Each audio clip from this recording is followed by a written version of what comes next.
崩れ落ちた塀の上、柳の木がしだれる物陰から脅かすような素振りを見せる右腕。振りかざしたその腕の先には鋭い爪を伸ばした3本の指が見える。鬼の手には指が3本しかなく、貪欲、嫉妬、愚痴を表しているという。人の持つ知性と慈悲の2本が欠けているのである。これは仏像などの画器によく見られる特徴である。右腕は百回図鑑、化け物尽くし絵巻、化け物の絵などにも描かれているが、やはり説明のない謎の妖怪である。百回図鑑の右腕にはお歯黒が塗られており、お歯黒は古くは古墳時代からの風習と言われ、一般的には女性のたしなみであったが、平安時代中期になると公家の男たちも女性のように柔和に見せるためにお歯黒を塗るようになり、その後武士の男たちにも広まっていったと考えられている。この右腕が朽ち果てた屋敷に住むある程度身分のあったものだと推測できる。近年の書物ではこの謎の妖怪にも解説がなされるようになり、東北怪談の旅にはこんな話がある。喜助という男が金を貯めて古い屋敷を買い、女房と一緒に移り住んだが、その夜、という大声が家中に響き渡り、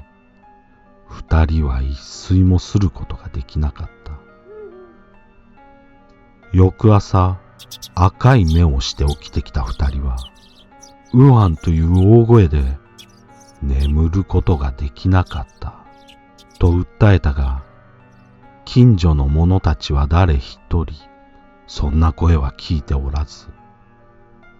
喜助は一晩中女房と抱き合っていたので眠れなかったのだろうと噂した。しかしその話を聞いた古老は、古屋敷には右腕という化け物が住んでいるのだと言ったなどとある。児童書などでは、古びた寺の近くに現れて人が通りかかると、その名の通り右腕と奇声を発して驚かせ、人が気を抜いた時に命を奪い取ってしまうという。しかし同じように言い返すことができれば、右腕は逃げ去ってしまうなどと解説されている。貴族のいたずらであろうか、知性と慈悲を失い、霊落し妖怪となってなお、下々の者を脅かして喜んでいるように思え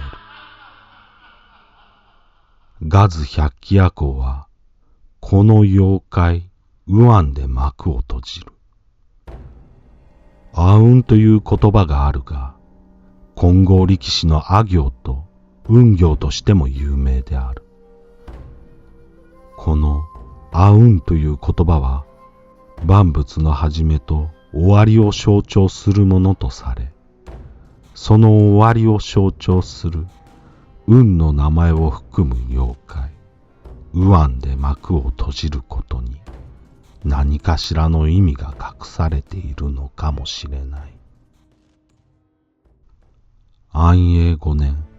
西暦1776年に刊行されたこの鳥山石燕の妖怪画集、ガズ百鬼夜行は前編とされ、天地間に存在する6つの気のうちの前半3つ、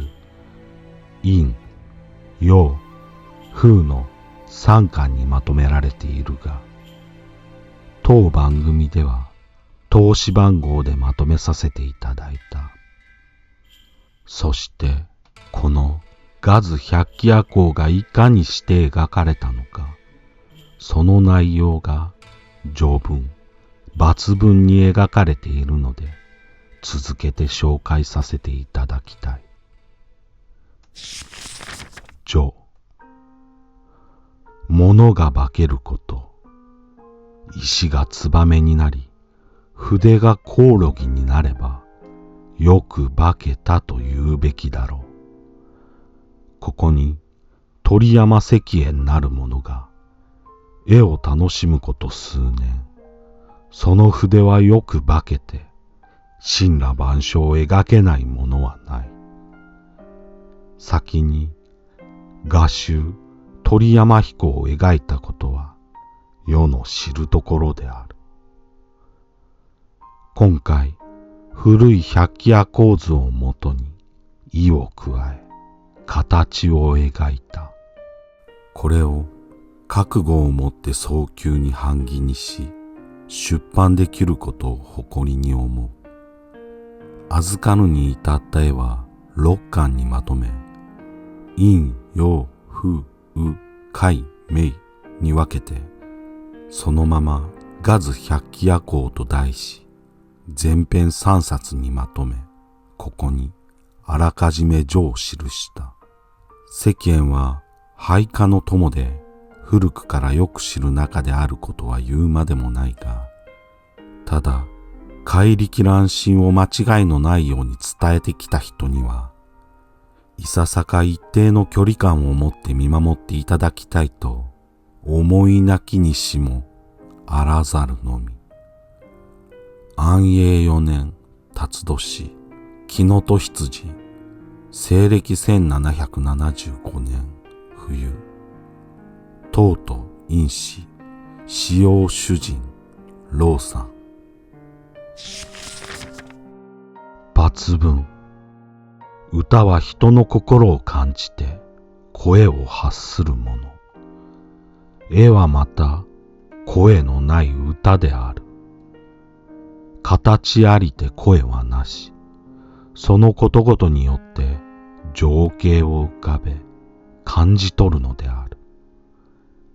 さすれば中国の書物、仙外経や我が国の絵巻物、加納元信の百鬼夜行。私はこれに学び、拙いながらも筆を汚した。あるとき、何がしといった版元が何度も頼んでくるので、断りきれずに桜の木に移してしまった。それらは幼子のように勝手気ままにもて遊ぶことだろう。木のと羊、安永4年、西暦1775年、秋、菊月、9月。月の照らす窓の下より、石燕。次回、ガズ百鬼夜行後編作、今昔ガズ続百鬼。